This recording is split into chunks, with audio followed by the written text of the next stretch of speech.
नमस्कार, मैं हूं अटल बिहारी शर्मा। आप देख रहे हैं आवाज जन जन की, अपराध भ्रष्टाचार के खिलाफ आवाज। दोस्तों, आपके मोबाइल स्क्रीन पर जो ये तस्वीर दिखाई दे रही है, ये तस्वीर राजधानी लखनऊ के रामाबाई मैदान में राष्ट्र उदय पार्टी के राष्ट्रीय अध्यक्ष रामपाल बाबू का है, जिन्होंने आज रामाबाई अंबेडकर मैदान में भारी संख्या में भीड़ एकत्रित करके 2024 में चुनाव लड़ने की घोषणा की और कहा कि हमें किसी भी पार्टी के ऊपर भरोसा नहीं है। हम अपने उम्मीदवार सभी सीटों पर उतारेंगे और गडरिया समाज, यादव समाज यानी कि पिछड़े वर्गों के लिए मैं लड़ूंगा। वहीं पर उन्होंने बताया कि हमारे साथ विश्वासघात हुआ है। गठबंधन के लिए मुझे समाजवादी पार्टी ने ऑफर किया, लेकिन जब हमने 2 सीट मांगा तो मुझे 2 भी सीट नहीं दिया गया। इसलिए अब मैं किसी से गठबंधन न करके खुद चुनाव लड़ूंगा। और जरूर लेके जाएंगे समाज। आज का जो चौथा अधिवेशन राष्ट्रीय पार्टी दिखाया महात्मा गांधी का दिन है, लेकिन एक अभी आप संबोधन में कह रहे थे कि गडरिया समाज, तो किस वर्ग के लिए इस पार्टी का गठन किया गया और किस तरह के मुद्दों एजेंडों को लेकर काम कर रहे हैं? बहुत बहुत धन्यवाद। सबसे पहले तो आप आज के कार्यक्रम से समझ सकते हैं कि हम मुद्दा जो है कि राष्ट्रीय स्तर का मुद्दा है, क्योंकि चौथा स्थापना दिवस है। साथ ही साथ आज महापुरुषों की हम जयंती मना रहे हैं, महात्मा गांधी जी की जयंती, लाल बहादुर शास्त्री जी की जयंती। तो जयंती मनाने का मतलब होता है कि उनके विचारों पे चलना। तो और ये तो किसी जाति या समाज तक का पार्टी नहीं है, विचारधारा नहीं है। राष्ट्रीय पार्टी, राष्ट्रीय पार्टी, बाबू रामपाल, बाबू रामपाल लेके जाइए दोस्तों, एकता बनाए रखें। हो गया बहुत भैया, ये हो गया। चलिए हाँ, फिर से रोल सवाल वही है, बताएं सर। रोल तो आज जैसे कि राष्ट्रीय पार्टी का चौथा स्थापना दिवस है, साथ ही साथ महात्मा गांधी और लाल बहादुर शास्त्री जी की जयंती है। तो स्थापना दिवस मतलब जब महापुरुषों के जयंती के दिन ही स्थापना की गई हो, तो इसका मतलब उनके विचारधाराओं पे चलना है। तो साथ साथ आज ओबीसी समाज में खास करके जो समाज ऐसे पीछे छूट गए हैं, इनके लिए आज सामाजिक न्याय समिति की रिपोर्ट बनी हुई है। तो एक मेन मुद्दा आज की लड़ाई है सामाजिक न्याय समिति की रिपोर्ट को लागू कराना। और साथ ही साथ यह समाज जो है कि ज़्यादा करके पशुपालन और खेती से जुड़ा हुआ समाज है।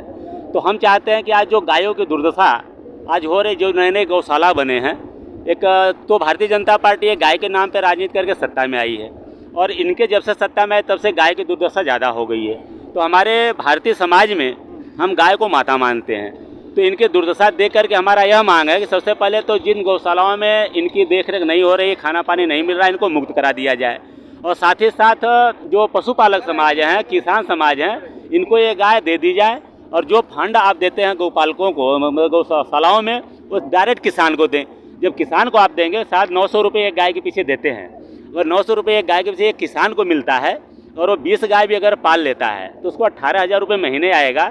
उसके परिवार की भी दशा सुधर जाएगी और गाय की भी दशा सुधर जाएगी, और देश में कुछ बेरोजगारी भी कम होगी। हमारा एक प्रमुख मांग है।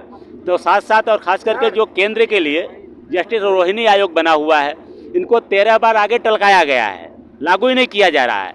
हम ये भी मांग करते हैं कि भाई केंद्र में नौकरी में थोड़ी सी, शिक्षा में थोड़ी सी, रोज नौकरी में मिल जाएगा भागीदारी। तो हमारे मांग है प्रमुख। बाकी का एजेंडा क्या है? हम एजेंडा ही बता रहे हैं। तो सर मांग आप बता रहे हैं कि ये मांग है सर। नहीं, एजेंडा अगर 3 लाइन देखिए ना, समता, हाँ नहीं देखिए, खास कर एक है हाँ, राष्ट्रीयता, मानवता, समानता, ये चीज़ें हमारा एजेंडा है। क्योंकि हम सभी जाति, सभी धर्म को हम समान मानते हैं। और हमारा इतिहास, अब जिस कौम में पैदा हुए हैं, इतिहास गवाह है, कौम जब भी शासक भी रही है, जब मल्हार होलकर रहे, राजमाता अहिल्यादेवी होलकर रहे हों, चंद्रगुप्त मौर्य रहे हों, कभी जातीय द्वेष नहीं था, ऊंच नीच के वातावरण नहीं था। तो उसी विचारधारा पर चल रहे हैं। मेन एजेंडा यही है। तो उत्तर प्रदेश की जनता से क्या अपील रहेगी आपकी? जो आपकी ये पार्टी है, इस पे अभी हमने भाषण भी सुना था, कोई महोदय भाषण दे रहे थे कि इसमें जो है कोई पूजा पाठ को लेकर के पाखंड माना जाता है। तो क्या आपकी पार्टी पूजा पाठ नहीं मानेगी? नहीं, हमारी पार्टी पूजा पाठ का उसका ऐसा हमारा मानना है, जैसे मान लीजिए कि अभी हम 9 दिन का व्रत रख रहे हैं, तो 9 दिन के व्रत में हम करते क्या हैं? आज हम लोग 9 दिन का व्रत रखे, उपवास रखे हैं, तो कोई है जाके दर्शन कर लेता है, और कोई होता है कि भाई पूजा पाठ कर लेता है। तो हम ये चाहते हैं कि आप 9 दिन का व्रत रखिए, अगर हो सके तो आप 15 दिन का व्रत रखिए, लेकिन उस व्रत में सुबह शाम आप संविधान को पढ़ लीजिए, आप और शिक्षा ग्रहण कर लीजिए, और नहीं सुनिए, शिक्षा पढ़ लीजिए, आप संविधान को पढ़ लीजिए, अपना हक जानिए, और अपना हक अधिकार के साथ साथ औरों का भी हक अधिकार जानिए।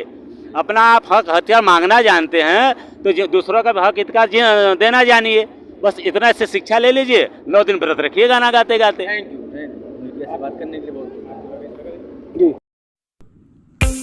जहां भी होगा अपराध, जहां भी होगा भ्रष्टाचार, वहां पर पहुंचेगा आवाज, जन जन की आवाज। सवाल तो होगा शासन से, सवाल होगा सत्ता से, सवाल होगा प्रशासन से, सवाल होगा आम जनता से, क्योंकि हम निष्पक्ष दिखाते हैं। आप देख रहे हैं आवाज, जन जन की अपराध भ्रष्टाचार के खिलाफ।